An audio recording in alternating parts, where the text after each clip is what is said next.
Menteri Koperasi dan UKM Teten Mas Duki mengatakan, pemerintah telah menyiapkan anggaran khusus sebesar 321 triliun rupiah untuk penyelamatan usaha mikro kecil menengah UMKM di tengah gejolak ekonomi akibat dampak COVID-19. Anggaran itu akan digunakan pemerintah untuk belanja hasil produksi UMKM sampai beberapa tahun mendatang. Langkah ini menjadi satu cara pemerintah untuk membantu aktivitas UMKM dari segi pemasaran hasil produksi.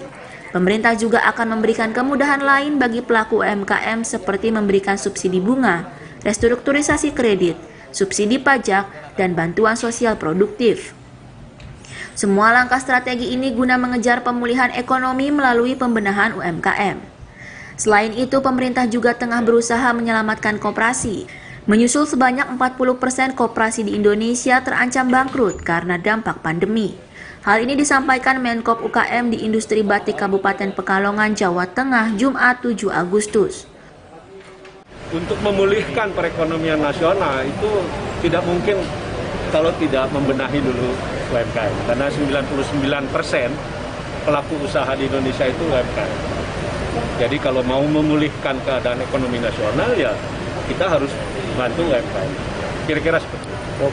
Nah, dari sisi market, ini kan tadi dari sisi pembiayaan, ya untuk membantu meringankan mereka. Nah, tapi kita juga bantu dari sisi market demand-nya.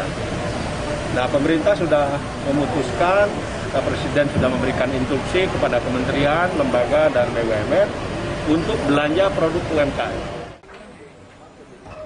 Sementara itu, salah satu pelaku UMKM kain batik, Idawati, mengatakan adanya kebijakan bantuan dari pemerintah membantu usahanya berjalan kembali di tengah pandemi.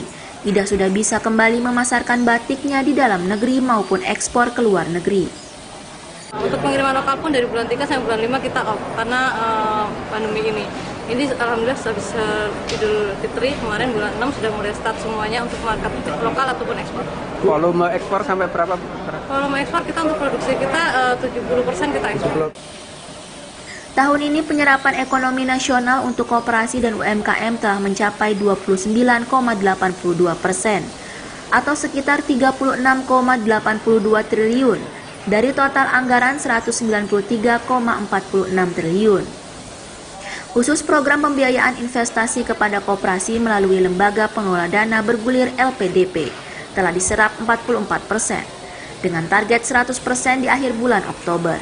Dari Pekalongan, Jawa Tengah, Yusuf Fatoni, Kantor Berita Antara, mewartakan.